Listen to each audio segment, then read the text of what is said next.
ఆంధ్రప్రదేశ్ రాష్ట్రానికి విచ్చేస్తున్నటువంటి కేంద్ర ఆర్థిక శాఖ మంత్రి అమిత్ షా గోబ్యాక్ అంటూ రేణిగుంట అంబేద్కర్ కూడలి వద్ద వామపక్షాలు నాయకులు నిరసన వ్యక్తం చేశారు. డాక్టర్ బిఆర్ అంబేద్కర్పై అవమానకర వ్యాఖ్యలు చేసిన అమిత్ షాపై క్షమాపణలు చెప్పాలని వామపక్ష నేతలు ఈ సందర్భంగా డిమాండ్ చేశారు. ఈ కార్యక్రమంలోని వెంకటరమణ, దిలీప్ భాషా, కార్యదర్శి ఈశ్వరమ్మ, రూరల్ కార్యదర్శి కల్వరాజు, శివాలయ, రాజశేఖర్, అలాగే శ్రీనివాస్, పద్మమ్మ పాల్గొన్నారు.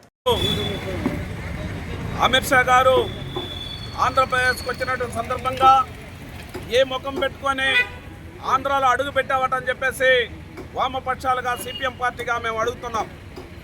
ఆంధ్రప్రదేశ్ కాకుండా భారతదేశంలో ఉన్నటువంటి ప్రజా సంపద మొత్తం కూడా దోచుకొని అమ్ముకొని ఉన్నవారికి కట్టబెట్టి కార్మికులకు పేదవాళ్ళకి అందరికి కూడా అన్యాయం చేసినటువంటి అమిత్ షా ఈరోజు ఆంధ్రప్రదేశ్కి ఇచ్చినటువంటి హామీలని ఏం చేశారు, ఆంధ్రప్రదేశ్కి ఏం న్యాయం చేశారటని చెప్పేసి చెప్పుకునేదానికి కూడా సిగ్గు లేకుండా మీరు ఆంధ్రప్రదేశ్కి వచ్చి ఇక్కడ మీ గొప్పతనాన్ని మీరు గొప్పలు చెప్పుకొని ఊదరు కొట్టుకునేదానికి మీ మాటల్ని ఈ ఆంధ్రప్రదేశ్కి వచ్చారటని చెప్పేసి ఈ సందర్భంగా అడుగుతున్నాం. పార్లమెంట్లో అంబేద్కర్ గారు ఇచ్చినటువంటి భిక్షతో, అంబేద్కర్ గారు అమలు చేసినటువంటి రాజ్యాంగంలో ఉన్నటువంటి విధానాలతో ఈరోజు మీరు హోం మంత్రిగా భారతదేశంలో ఉన్నారు.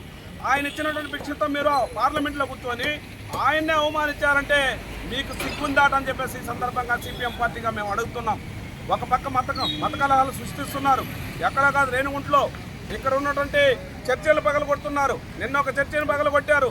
అదేవిధంగా ఎత్తల చెరువులో మొన్న ఒక చర్చను పగలగొట్టారు. మతోన్మాదాన్ని సృష్టిస్తున్నారు బీజేపీ నాయకులు. ఇక్కడ మీరు వాటన్నిటిపైన పేదలకు అండగా నిలాల్సింది పోయి మతోన్మాదాన్ని సృష్టించి పేదలపై అరాచకాలు చేస్తున్నటువంటి అమిత్ షా భారతదేశంలో ఉన్నటువంటి రైల్వే స్టేషన్లు కానీ, ఎయిర్పోర్ట్లు కానీ, ఫ్యాక్టరీలు కానీ, ప్రభుత్వ సంపద మొత్తం కూడా అమ్ముకొని దోచుకొని ఉన్నటువంటి మీరు ఏ ముఖం పెట్టుకొని ఆంధ్రప్రదేశ్కి వచ్చారని చెప్పేసి అడుగుతున్నాం.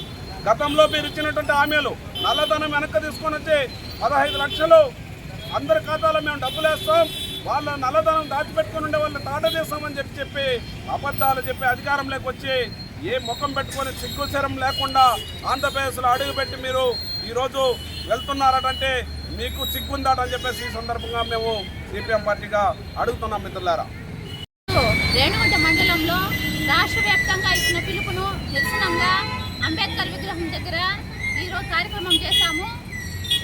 ఇక్కడ అమిత్ షా గనులు కూడా ప్రభుత్వానికి కూడా ఇవ్వాలి.